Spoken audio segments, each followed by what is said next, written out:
민수기 17장 말씀입니다. 제가 가진 성경 225면입니다.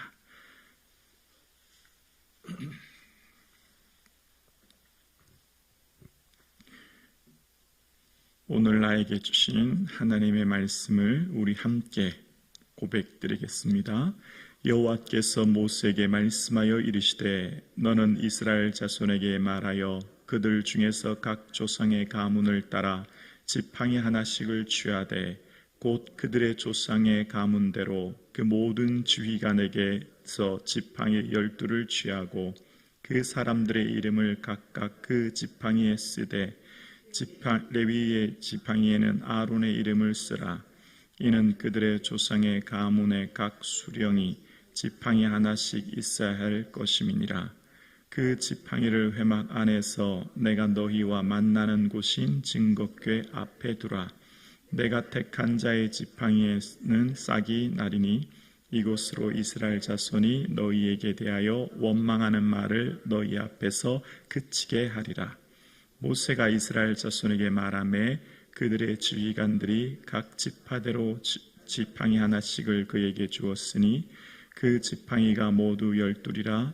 그 지팡이에 아론의 지팡이가 있었더라. 모세가 그 지팡이들을 증거의 장막 안 여호와 앞에 두었더라. 이튿날 모세가 증거의 장막에 들어가 본즉 레위 집을 위하여 낸 아론의 지팡이에 움이 돋고 순이 나고 꽃이 피어서 살구 열매가 열렸더라. 모세가 그 지팡이 전부를 여호와 앞에서 이스라엘 모든 자손에게로 가져오매 그들이 보고 각각 자기 지팡이를 집어들었더라. 여호와께서 또 모세에게 이르시되 아론의 지팡이에는 증거궤 앞으로 도로 가져다가 거기 간직하여 반역한 자에 대한 표징이 되게 하여 그들로 내게 대한 원망을 그치고 죽지 않게 할지니라. 모세가 곧 그같이 하되 여호와께서 자기에게 명령하신 대로 하였더라. 이스라엘 자손이 모세에게 대하여 이르되 보소서 우리는 죽게 되었나이다. 망하게 되었나이다. 다 망하게 되었나이다. 가까이 나아가는 자 곧 여호와의 성막에 가까이 나아가는 자마다 다 죽었사오니 우리가 다 망하여야 하리까. 아멘. 할렐루야. 아멘. 5월의 첫날 주님 앞에 예배드릴 수 있는 은혜를 주신 하나님께 영광을 올려드립니다. 함께 예배드리시는 사랑하는 성도님들의 삶과 가정과 기업과 자녀들 위해 예수님의 은혜와 평강이 충만하기를 주님의 이름으로 축복합니다. 우리의 소원이 주님의 소원되어 주의 뜻이 우리의 삶의 자리에 이루어지는 역사가 있기를 주님의 이름으로 축원합니다. 예수님을 닮아가는 5월 될 수 있기를 주님의 이름으로 축원합니다. 아멘. 하나님께서 택하신 사람에 대한 표징을 오늘 본문이 등장하게 되는데요. 오늘 본문에는 하나님께서 모세를 통하여서 이스라엘 지파에서 각각 지파의 지휘관들의 지팡이에 이름을 쓰고 그 이름을 쓴 지팡이를 증거궤 앞에 두게 하시는 것을 오늘 본문에 나옵니다.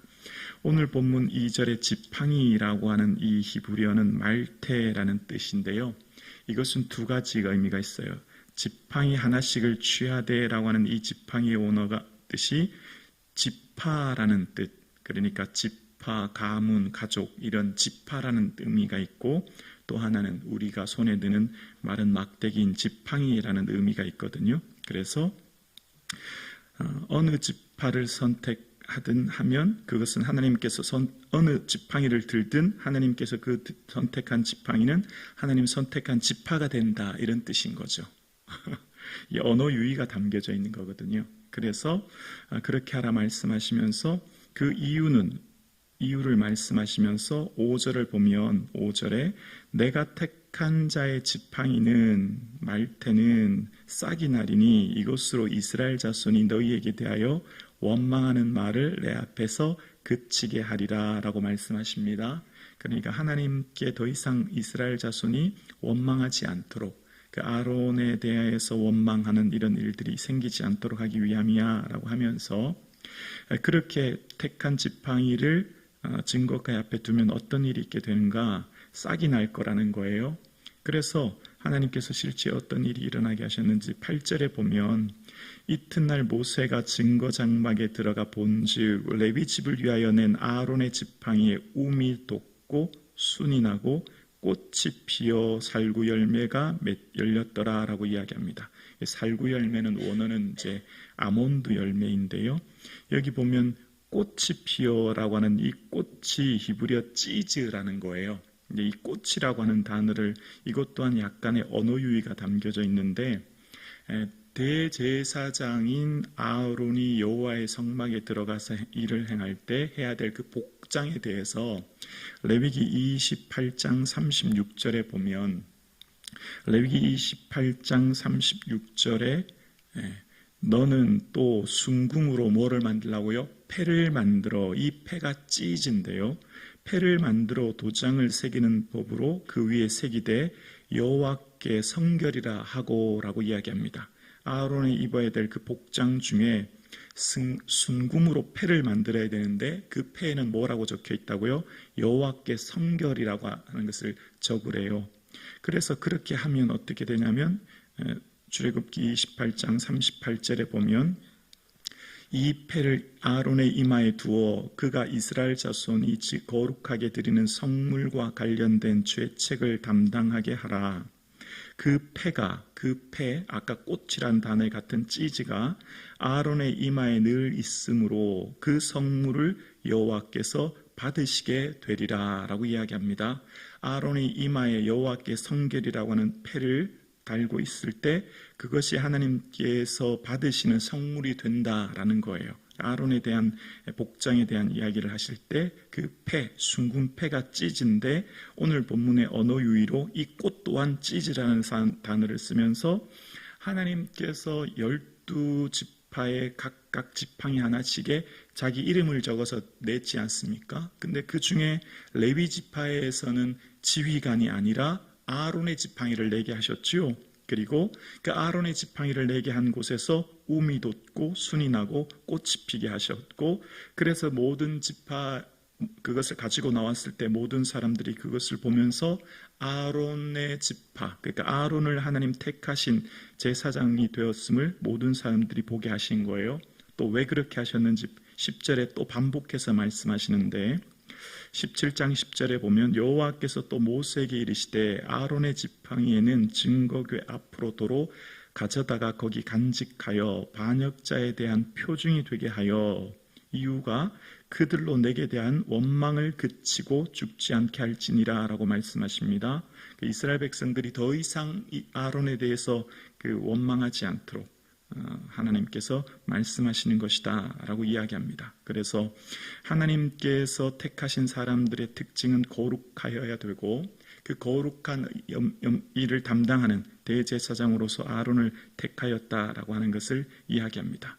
여러분 지난 고라의 반역의 무리에서 그 고라가 했던 말 여러분 16장 3절을 넘겨보시면 고라가 이런 말을 했었거든요. 16장 3절에 보면 그들이 모여서 모세와 아론을 거스려 그들에게 이르되 너희가 분수에 지나도다 회중이 다 각각 거룩하고 여호와께서도 그들 중에 계시거늘 너희가 어찌하여 여호와의 총회 위에 스스로 높이느냐. 회중이 다 뭐하다고요? 각각 거룩하고 라고 한 표현 보이시죠? 고라가 지금 모세에 대해서 반역하면서 하는 말이에요. 우리 모든 사람들이 다 거룩한데 왜 너 혼자 거룩한 척 높아지니? 라고 지금 반역하는 말이에요. 그런데 그 말이 옳지 않은 말이었죠.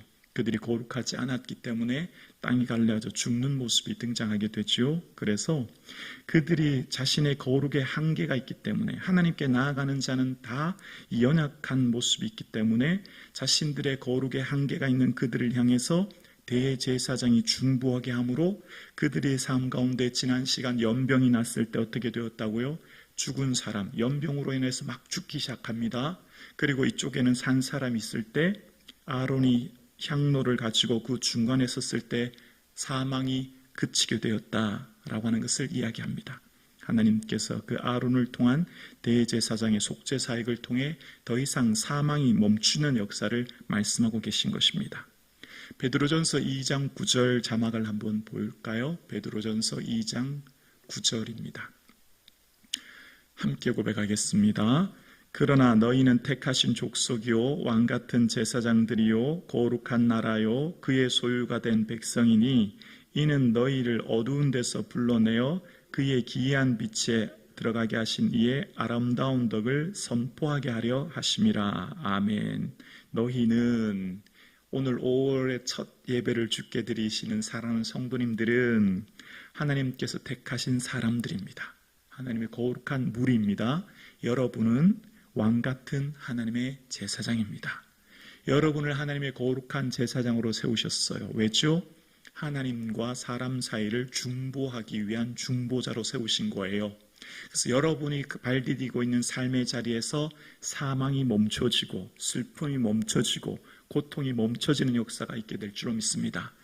마른 지팡이에서 움이 돋고 싹이 나서 꽃이 피었던 것처럼 죽음의 지팡이, 마른 막대기 지팡이에서 생명이 움트는 것처럼 여러분의 삶의 자리가 생명이 움트게 될 줄로 믿습니다. 나를 따르는 자는 어둠에 다니지 아니하고 생명의 빛을 얻으리라 말씀하셨고, 대제사장 되신 예수 그리스도, 생명의 빛 되신 예수 그리스도의 제자인 우리는 우리 안에 계신 예수님, 우리 안에 계신 그 예수님이 우리의 삶의 자리로 생명의 빛이 비춰주게 될 줄로 믿습니다. 오늘 예배 드리시는 저와 여러분의 삶 가운데는 보배이신 예수님이 함께 계시고, 그 보배이신 예수님이 계신 우리 주 예수 그리스도가 함께 계시기에 우리가 발디디는 삶의 자리가 사망이 멈춰지는 역사가 있게 될 줄로 믿습니다. 그 자리가 사망에서 생명으로 변화되는 역사가 있게 될 줄로 믿습니다. 여러분은 하나님의 택하신 거룩한 사람입니다. 놀라운 은혜를 덧입게 되었습니다. 그래서 우리가 해야 될 것은 특별한 게 아니에요. 우리는 하나님 앞에 하나님이 원하시는 것은 딱 한 가지란 걸 알게 돼요. 이 레위기와 민수기를 끊임없이 읽다 보면 깨닫는 것 한 가지가 있어요. 하나님의 뜻은 이것이니 너희의 거룩이라. 우리가 거룩하면 돼요. 여러분, 창문 있잖아요. 창문으로 우리는 밖을 보지 않습니까? 창문으로 우리는 세상을 봅니다. 하늘과 나무들을 봐요.